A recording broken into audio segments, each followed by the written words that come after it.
Some of you may know me, others do not. Cyrus Reed. I am the conservation director, not of the entire Sierra Club, but only of the Sierra Club here in Texas. And if you want more information, sierraclub.org/Texas. You can find out more about our staff. But Sierra Club is the largest and oldest conservation organization in the United States, founded over 100 years ago by John Muir, a Scottish crazy dude with long hair and a beard, who very much came out of a spiritual tradition of wanting to preserve God's creation. And I think not certainly for all Sierra Club members, but for some of them, including myself, that still is important. And it's part of the work we do. So we're in the legislative session. We've got less than 40 days in the desert left to get to the finish line. So I want to talk about a couple different issues. I've given some packets of information, which is way too much information to cover in 20 minutes, but I'm going to start with some highlights. And I want to start talking about conservation and specifically water conservation. And so one of the sheets is called Support Important Water Conservation Bills in the Texas House. And the front side talks about the good stuff, the stuff we like, and the back side talks about the stuff we're concerned about. So my former boss, Dr. Ken Kramer, who was the director of Sierra Club's Lone Star chapter in Texas for many, many years, about 30 years, he still works. He's supposed to be retired, but he still does volunteer lobbying. I'm sure a lot of you all do that as well, and that's important work. And he's really spearheaded our efforts on water conservation. And we have 3 bills that, frankly, we helped write with the Water Conservation Advisory Council. 2 of them are by Price. That's his real name. He's from West Texas. He's a Republican. I think generally a good representative, been a good representative out there for West Texas. He's got 2 bills, one that requires audits for water utilities. They have to conduct these audits. And he's got another bill that requires those water utilities to appoint a person in charge of their water conservation plan. Every utility in Texas, because of state law, is supposed to have a water conservation plan. This bill, HB 1648, makes sure that happens. The good news is both those bills have gone to local and consent calendar in the House, and we expect to get through the House, and then we're going to need your help to get it over the edge in the Senate. And those are important bills. The other one, which we think is particularly important, is HB 2240 by Eddie Lucio III. That's little Lucio, the son. And that one we expect to get out soon of the Natural Resources Committee and onto the House floor. But that's important because that talks about outdoor water, outdoor watering. All of you know that in Texas, a lot of the water use comes from watering our lawn.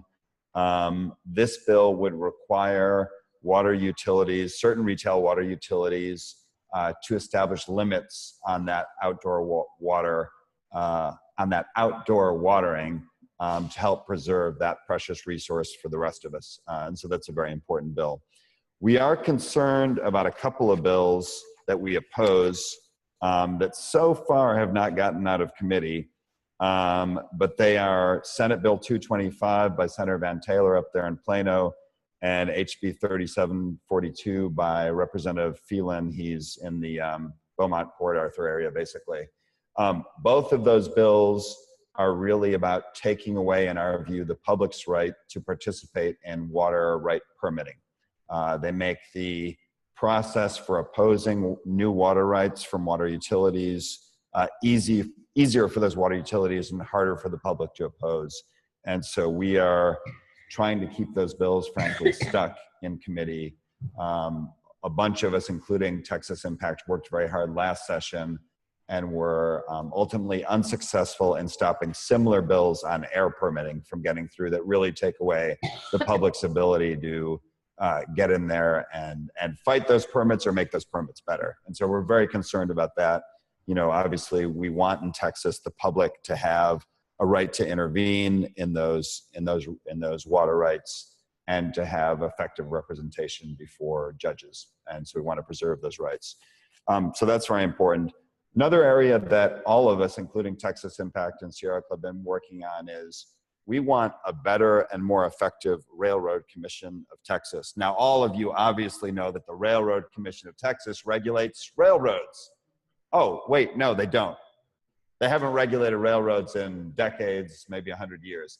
They actually regulate oil and gas, which of course is very important to the state for the jobs and the investment it brings, but it does have environmental consequences.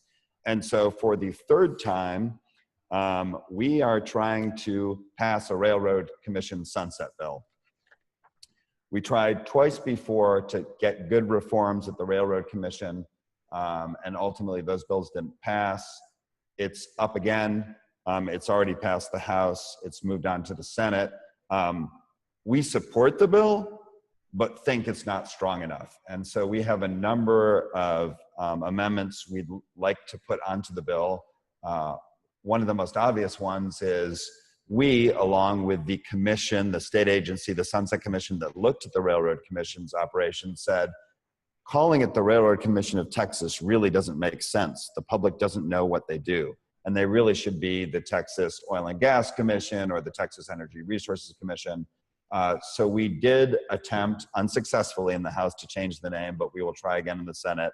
But in addition to the name change, after all, what's in a name, we really do want some other good reforms, like limits on political contributions to the railroad commissioners, who frankly get about 70 to 80% of the money from the oil and gas industry and then are asked to regulate that oil and gas industry. We think it's time to take some of that money out of that decision-making. We don't expect to get that amendment onto this bill. There's a separate bill by Rafael Anchia that's moving through the committee process, HB 464, that does make those limits on political contributions. So railroad commissioners could only raise money during election season and not while they have important decisions before them. We would also like to raise maximum penalties and put enforcement data online. Those bills have also been filed separately, and we believe at least one of them may move out of the Natural Resource Committee tomorrow, which would require basic enforcement complaint inspection data to be online so the public could actually know, are these wells and facilities clean or not? Are they doing a good job or not? Basic transparency. So that's another issue that's important. A third one, which I'll talk about, is an acronym, TURP. What's in a name? TURP, the Texas Emission Reduction Plan. Many of you know that a lot of our elderly and children in our major cities like Dallas, like Fort Worth, like Houston, like San Antonio, like El Paso, face days in the summer when the air is not safe to breathe. And that's caused by ozone. Ozone is a pollutant. We like it way up in the atmosphere. Ozone is really good way up above. It helps protect us. But down here where we breathe, it's not good. And ozone levels are too high, according to the Environmental Protection Agency, in those 4 cities. In Houston, in Austin, we meet the standard, but there are days when the air is too dirty to breathe. So we in Texas came up with a program to try to reduce emissions from our cars and trucks, and that's called TURP. TURP is scheduled to phase out in 2019. That's a program that offers basically grants and incentives to fleet owners, government fleet owners, private fleet owners, others to clean up their engines or replace their engines or replace their vehicles. And we all pay for it. We all pay extra money on our title fees or in sales tax or in registration fees with our vehicles. That goes into a huge pot over the Texas Commission on Environmental Quality. There's over $1 billion in the pot. The trouble is the legislature doesn't always appropriate that money. And again, this year, they're not fully appropriating that money. So we have bills, SB 26 in the Senate that's passed, as well as a couple bills in the House that have not passed. And we are asking folks to support that. And there's a sheet in your packet that talks about that, how the legislature must pass a clean air TURP bill and fully fund the TURP program. So we're working on that. Talking about politics and money. One thing the Sierra Club is very involved in this year is we are opposing the nomination of Kelsey Warren to the Parks and Wildlife Commission. Kelsey Warren is the owner of Energy Transfer Partners, one of the world's largest pipeline companies. That's fine. We're okay that he has his pipeline company. We just don't think it's appropriate for him to serve on Parks and Wildlife Commission because they actually make decisions about leasing oil and gas and about providing easements to pipelines. So he did get out of the nominations committee on a 4-3 vote. We are trying to stop him from getting confirmation. The reason I mentioned politics and money is he is a major contributor to Greg Abbott, and it well may be why a CEO of a pipeline company has been nominated to serve on Parks and Wildlife, which doesn't make sense to me, but apparently if you give money, it makes sense to some people. So we are opposing that. And then I'll mention some, I don't know how I'm doing on time, but I did want to mention a couple of other bills before we get to some questions and answers. One bill that passed the Senate that we're very concerned about is Senate Bill 1045 by Senator Estes. This, again, is a bill that we feel undermines public participation. And what it does is for certain kinds of air permits, it takes away public notice. Currently, there are 2 required public notice to the public, so the public knows about these new facilities that are planning to open up in your neighborhood or your area. One is when the permit is considered administratively complete, the applicant, basically through TCQ, both through their website and in the newspaper, and to people around that area, they have to receive notice that this permit may be coming. And then the second notice is when the draft permit is actually out. And so the public has 2 opportunities to give comments, to ask for a public meeting, to ask for a public hearing, to contact the representatives. Senator Estes' bill, which did pass the Senate, would say in certain circumstances, they would only be required to give 1 notice. That's cheaper for the applicants, but not better for the public to know about what's going on. So we are, again, hoping to stop that bill in the House. That seems to be a lot of the strategy this legislative session. Things are moving in the Senate, and things that either Texas Impact or Sierra Club doesn't like, we try to stop in the House because they're, from our viewpoint, being a little more reasonable this session than the Senate is. So we're working on that bill. A couple other bills that we do like, there's been some action both on household batteries, which is HB 1874 by Rodney Anderson. It's sort of a take-back requirement for manufactured batteries so we can keep those batteries out of the landfills. They do have dangerous heavy metals in them, and in some cases lead. And also good bills on tire regulation.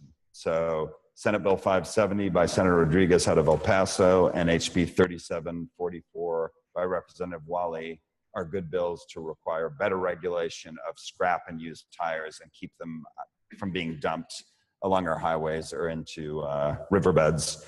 So we're very supportive of those. And another bill that I know Texas Impact is interested in as well is the issue of lead in our drinking water, and particularly for kids.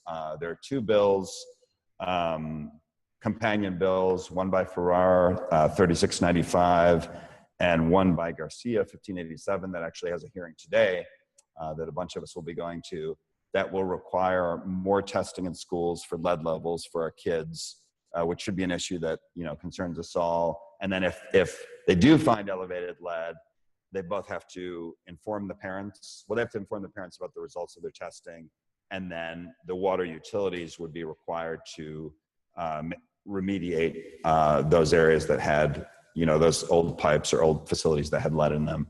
And so we're hoping to work with all of our allies on those bills as well and pass those. And, you know, the other thing I'll mention, I think I've kind of hit the main highlights. The other thing I'd mention is the budget, right? What's the one bill that has to pass? There's only one bill that has to pass, it's the budget. The budget has been passed by the Senate. A separate budget has been passed by the House. They've named the conferees, so 5 from the Senate, 5 from the House. They're meeting today at 4 p.m. and going to begin that process.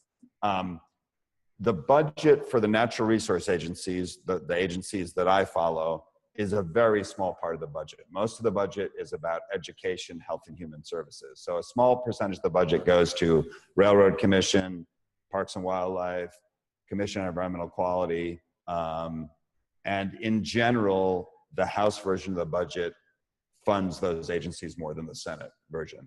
And in particular, Sierra Club is very concerned about local grants for parks, so local park grants. The House has 28 million, the Senate has 20 million. We're concerned about TURP, the Texas Emission Reduction Plan. The House has about 118 million a year. The Senate only has 74 million. And we're concerned about inspectors at the Railroad Commission, making sure they have enough inspectors to actually enforce the law. And again, the House does a little bit of a better job than the Senate, although the Senate has some money for Railroad Commission on some other issues that we like. And so we will, I can't remember if I sent on the page on the budget, but we will be working with the conferees. At the moment, there's only two people that matter. Senator Chuy Hinojosa out of Corpus is the Senate person that's going to deal with Article 6, the natural resource agencies, and Larry Gonzalez out of Round Rock on the House side. So those two are going to meet and talk about Article 6, and we and hopefully you are going to be trying to influence them for more money for parks, for inspectors, and for clean air programs are basically our top three items. And so I don't know how I'm doing on time, but if people have questions, I'm happy to answer them. Yeah, and I'll just add for those online, the handouts that Cyrus has been referencing are online at texasimpact.org/weeklywitness. So you can follow those there. Any questions, either in the room or online?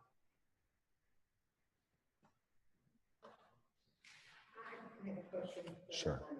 SB 1045, reject that. Is preserve public participation. Is this dedicated just for air, or is it all? It's only air. And so what Senator Estes has done is said, essentially what he says, if the applicant and TCQ can meet within the first 15 days after the applicant submits their permit application and come up with a draft permit, they only have to do one notice. The problem from our perspective is that means the applicant and DCQ are coming up with a draft permit, putting it out there before the public has even had a chance to say, hey, wait a minute, you might not know this, but there's a stream right next to that. Or you might not know this, but there's a school next to this batch plant. So we think we're worried that it's the famous camel's nose under the tent, where he's saying this is only for minor permits, but in the future it could be for much bigger permits. So we're worried about it.